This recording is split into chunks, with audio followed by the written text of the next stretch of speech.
Hola, bienvenidos a estos videos para aprender latín. El día de hoy vamos a hacer un ejercicio muy sencillo para practicar el uso de acusativo y dativo. La idea es que hagan esto si ya saben identificar el objeto directo en español y también el objeto indirecto en nuestra propia lengua. Y además si ya conocen la primera, la segunda y la tercera declinación en latín. El objetivo de este ejercicio es que se familiaricen con tres tipos de estructuras sintácticas. La primera de las cuales sería la propia de los verbos transitivos, donde tendríamos un sujeto, un verbo y un objeto directo. En latín sería por supuesto un nominativo y un acusativo. La segunda sería la de los verbos bitransitivos, es decir, un sujeto, un verbo, un objeto directo, pero también un objeto indirecto. Es decir, que en latín, por ejemplo, tendríamos no solo un acusativo, sino también un dativo.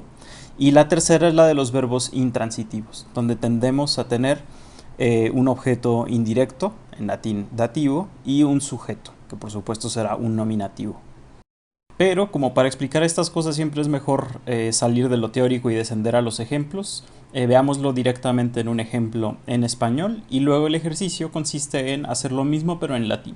Verán que en el cuadro se observan las tres estructuras.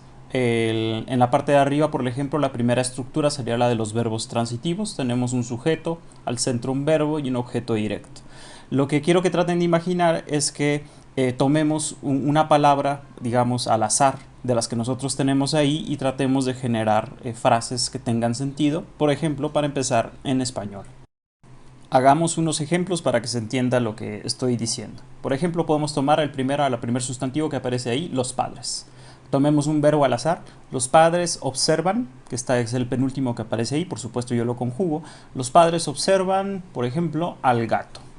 Otra opción posible en estas frases que tendríamos aquí sería: los trabajadores regañan, por ejemplo, a la niña. Pues frases que tienen sentido.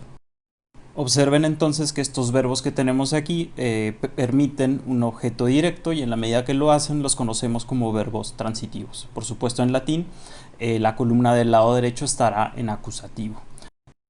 Pero estos verbos, por lo menos por regla, no pueden admitir o no tienden a tener también un objeto indirecto.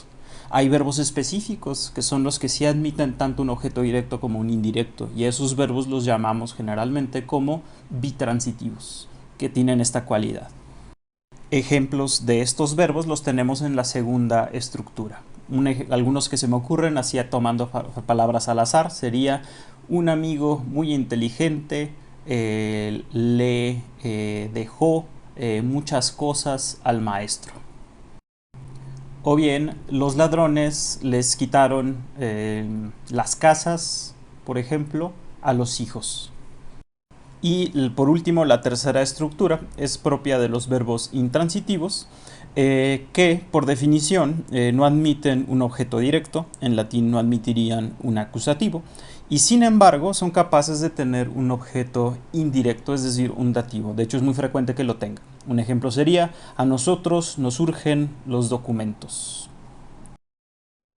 Claro, como habrán visto, al hacer frases que sean normales en nuestra lengua, tanto la segunda como la tercera estructura, de alguna manera nos vemos obligados a poner los pronombres de objeto indirecto antes del verbo. Pero bueno, eso lo hacemos de manera natural.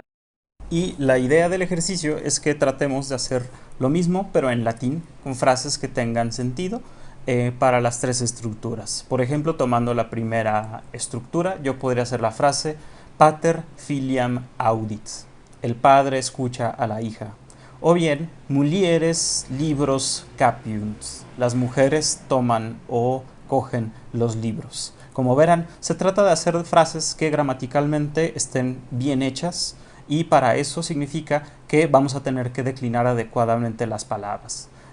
Verán que lo que yo puse aquí son nada más los nominativos y los genitivos, pero pues tendrán que entonces tener que buscar, en dado caso, el acusativo de la palabra, para lo cual tendrán que saber a qué declinación pertenece, y además tendrán que conjugar los verbos adecuadamente. ¿Qué tal? ¿Se entendió la explicación? El ejercicio sería entonces hacer 5 frases que estén bien construidas y tengan sentido para cada estructura.